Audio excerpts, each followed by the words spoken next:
ভয়ানক হলো আজ এই দুঃখের সময় তোমার জন্য আমি একটি খুশির সংবাদ নিয়ে এসেছি।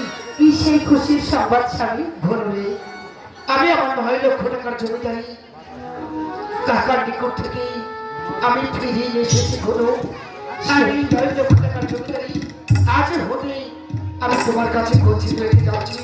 তুমি শুধু আমাকে কথা দাও, যত বাধা যত বিপদ আসুক না কেন আমাদের এই 9 লক্ষ টাকার জমিদারি তুমি রক্ষা করবে।